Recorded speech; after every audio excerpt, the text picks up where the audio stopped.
Welcome. This was America at its peak of ambition and beauty. Through then and now photos of the Gilded Age, we uncover what survived and what was lost forever. By 1920, Cornelius Vanderbilt's Fifth Avenue mansion symbolized extreme wealth. Today, the residence is demolished, replaced by dense urban development.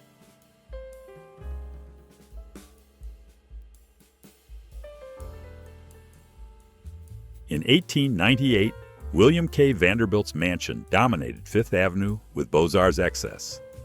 Today, the house is gone, replaced by commercial development.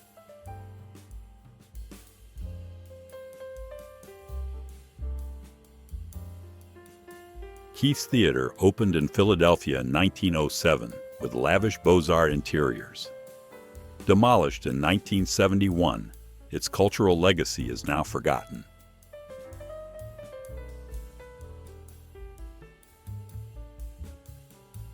In 1905, the original Metropolitan Opera House stood proudly on Broadway. Today, it has been demolished, replaced by modern commercial buildings.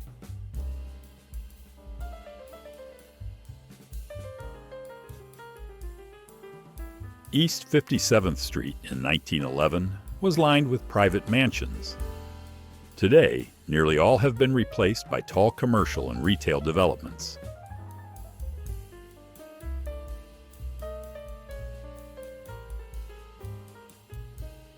In 1890, Tiffany & Company's Union Square flagship anchored elite shopping. Today, the original building is gone and the square is fully commercialized.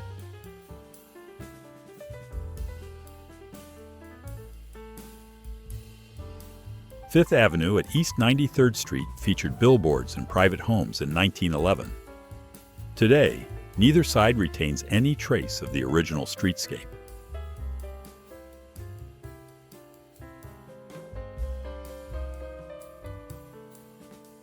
Around 1907, the Waldorf Astoria dominated 34th Street with luxury and scale. Today, the hotel is gone, replaced entirely by the Empire State Building.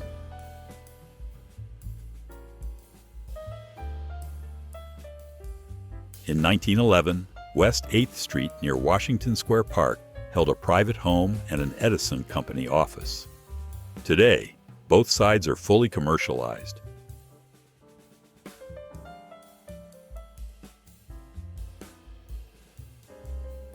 In 1877, the George Jerome Mansion stood on Detroit's Millionaires Row. Once a symbol of wealth, the site is now vacant, its grandeur long erased.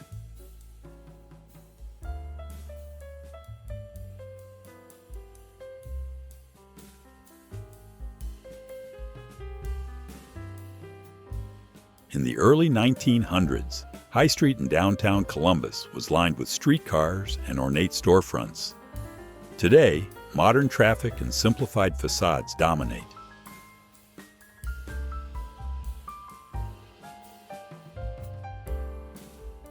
Kansas City in 1906 showed ornate commercial blocks and streetcars. Today, widened roads and modern buildings have erased much of that early detail.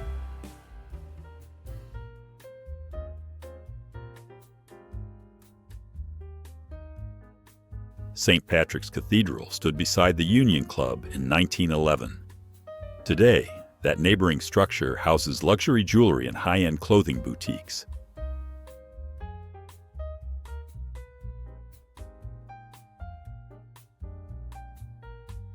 Birmingham Terminal Station opened in 1909 with soaring arches and stained glass.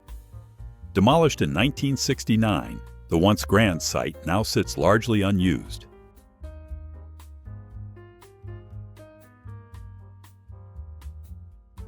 Around 1900, visitors approached the Saltaire Bathing Pavilion by rail near the Great Salt Lake. Today, the shoreline and access have dramatically changed.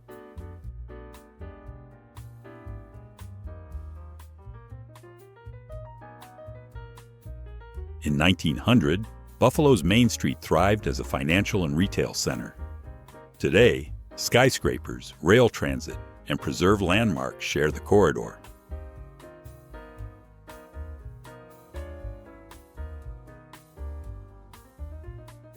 Circa 1900, the Metropolitan Club rose as a private refuge for New York's elite. Today, the building remains standing, its exterior largely unchanged.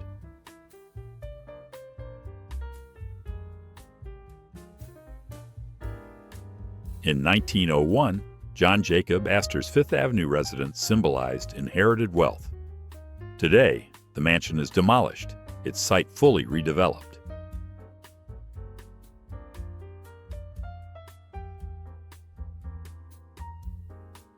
Across from Central Park at East 61st Street, 1911 showed grand residences.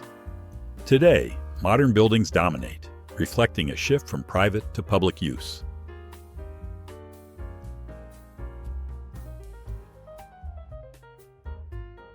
In 1910, 5th Street at Hill Street faced Central Park, now Pershing Square. Once framed by early towers, the view is now reshaped by modern high-rises.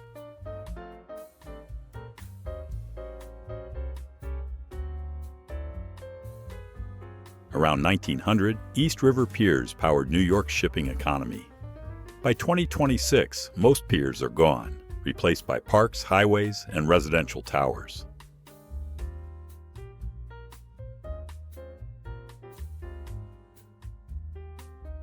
The original Madison Square Garden opened in 1879 as an open-air arena for circuses and shows. Demolished in 1889, nothing of it remains today.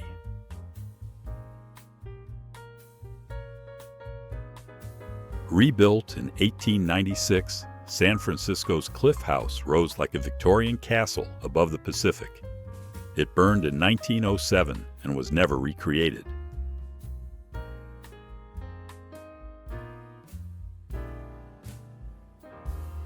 Detroit City Hall opened in 1871 with a towering clock and mansard roof.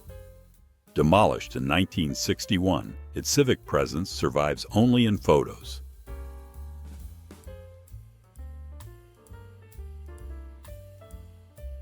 Looking down West 36th Street in 1911, residences and shops lined the block. Today, a modern structure replaces them, while older arches still peek through.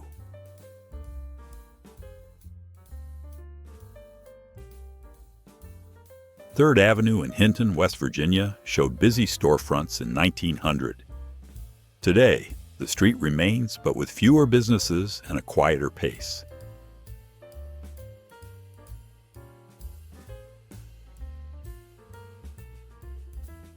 In 1903, the Metropolitan Museum of Art sat smaller and isolated along Fifth Avenue.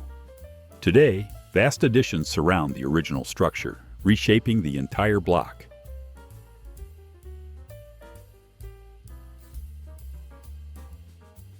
Around 1900, Bethesda Park in Waukesha drew visitors seeking healing spring water. Today, the springs remain, but are largely sealed and inaccessible.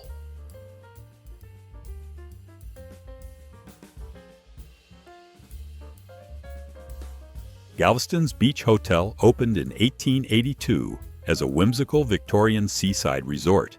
Destroyed by fire in 1898, it was never rebuilt.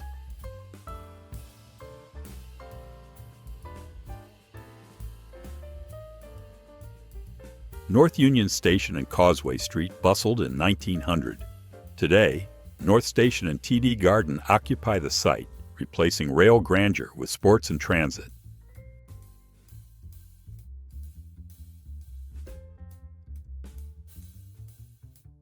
In 1905, Mackinac Island's Main Street catered to resort visitors with small shops.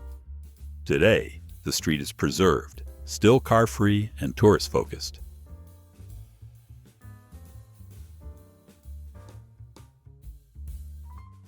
In 1915, Brattleboro's Main Street served local industry and trade. Today, modern businesses occupy the area, with historic elements subtly echoed.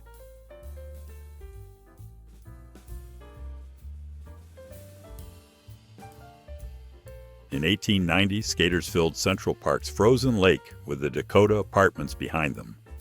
Today, the park remains, but the city presses closer on all sides.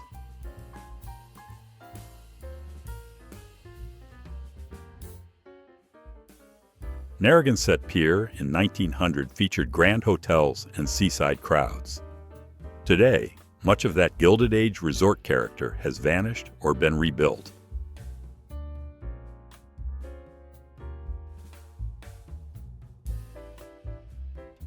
In 1913, the H.C. Frick residence embodied private opulence near Central Park. Today, the building survives as the Frick Collection Museum.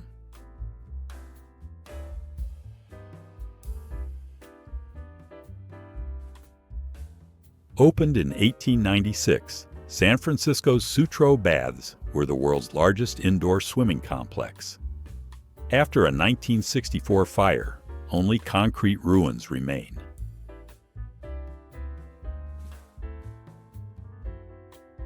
Completed in 1878 atop Nob Hill, the Mark Hopkins Mansion defined Gilded Age luxury. Destroyed in 1906, it was replaced by a modern hotel.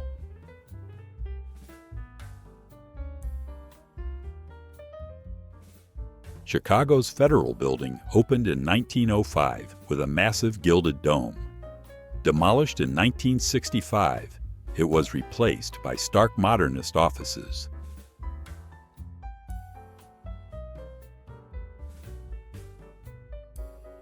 Before 1910, West Main Street in Kent, Ohio, featured dense storefronts and early 20th century architecture. Today, wider roads and modern facades dominate.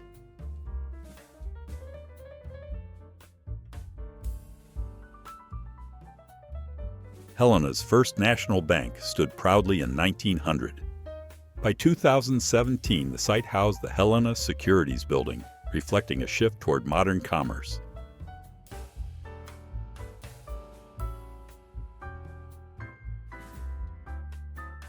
In 1918, Canal Street bustled with streetcars and department stores. Today, transit remains, while hotels and smaller retailers define the corridor.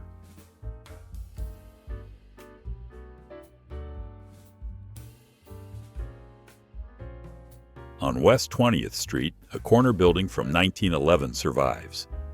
Once home to trunk sellers and a publisher, it now houses sporting goods and clothing stores.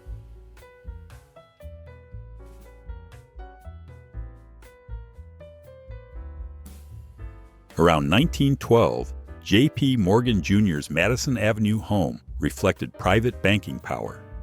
Today, the residence remains, repurposed for institutional use.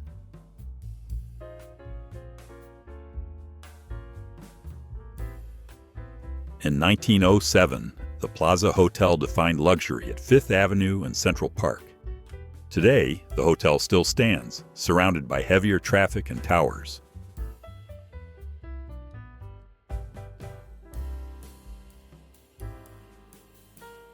Fifth Avenue between East 38th and 39th Streets once featured piano shops, a tobacconist, florist, and linens. Today, chain retail dominates the block.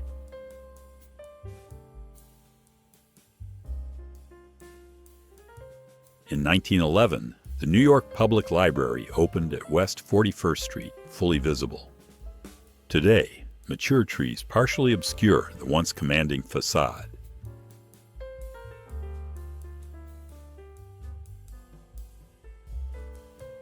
Between West 55th and 56th Streets, the Fifth Avenue Presbyterian Church entry remains, though altered, while its neighboring building largely survives.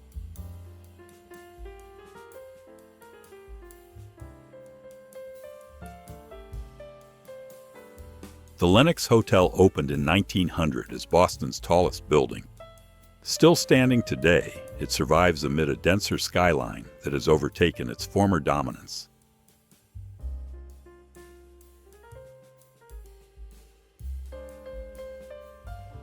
Around 1905, Andrew Carnegie's Fifth Avenue residence reflected industrial wealth and restraint. Today, the mansion survives as the Cooper Hewitt Museum.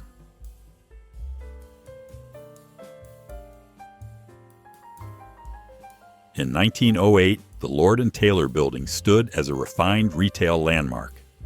Today, the structure remains, though its interior use has shifted repeatedly.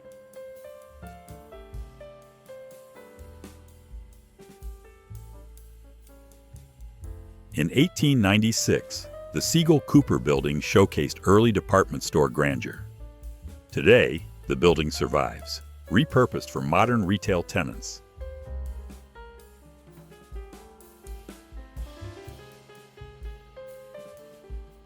Circa 1913, the James B. Duke House rose as a limestone palace on Fifth Avenue.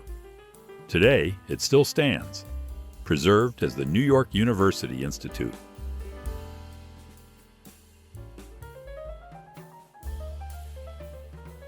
By 1926, Felix Warburg's mansion completed Fifth Avenue's elite row.